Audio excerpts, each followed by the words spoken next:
আরজি কর কাণ্ডে যখন রাজ্য জুড়ে চলছে দোষীদের শাস্তির দাবিতে আন্দোলন, সেই আবহে আসছে বাঙালির শ্রেষ্ঠ শারদ উৎসব।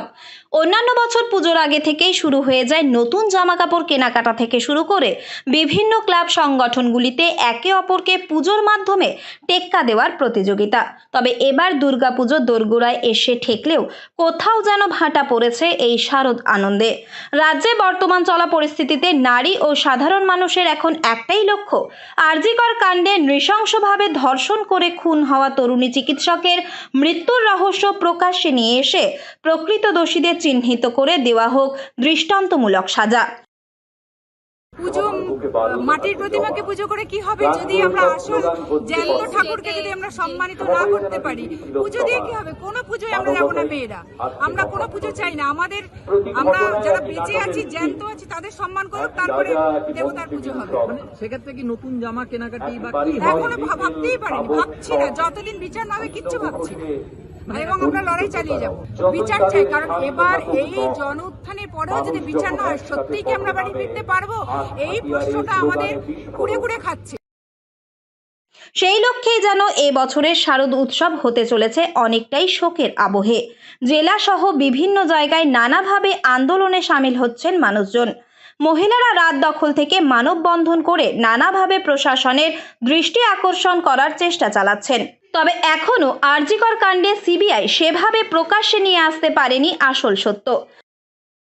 একেবারেই না। তবে আমার মতে মা আসুক, মা এসে বিচার দিক। মা আসে, মায়ের প্রতিমা আমাদের যেই স্টেটে এত বড় করে পুরো ওয়ার্ল্ড আমাদের পুজো দেখে, ওয়েস্ট বেঙ্গলের যেই দেশে এত বড় একটা মূর্তিকে পুজো করা হয় এবং একটা ফিমেল গডেসকে পুজো করা হয়, সেই দেশে মেয়েদের একটা কোনো সুরক্ষা নেই, এটা ভাবতে পারা যায় না। সত্যি আমরা সবাই চাই যে যত তাড়াতাড়ি সম্ভব জাস্টিস দিক আমাদের এবং দৃষ্টান্তমূলক শাস্তি দিক, তবেই আমরা পুজোতে সেভাবেই আগের মতো মাকে আরাধনা করতে পারবো।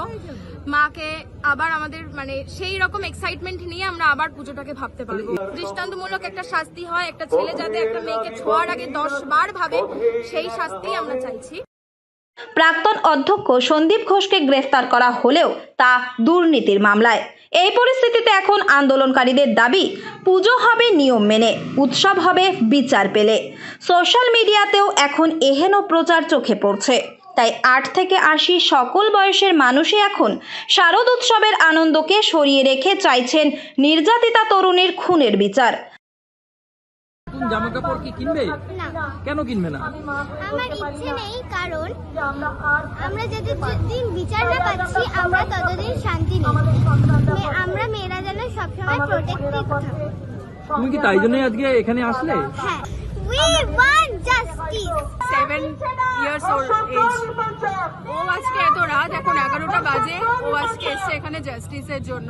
ইভেন ও সবসময় বলছে আই ওয়ান্ট জাস্টিস। আমি জানি না ও কতটা বুঝছে, বাট এবার যে পুজো আসছে আমাদের কোনোভাবে আমাদের ভালো লাগছে না। মা আসছে ঠিক আছে, আমরা দিন গুনছি, আজকে 26 দিন হয়ে গেল, আমরা বিচার পাইনি। অন্যবার আমরা দিন গুনি যে মা আসছে কতদিন বাকি, বাট এবার আমাদের সেরকম কিছুই মনে হচ্ছে না।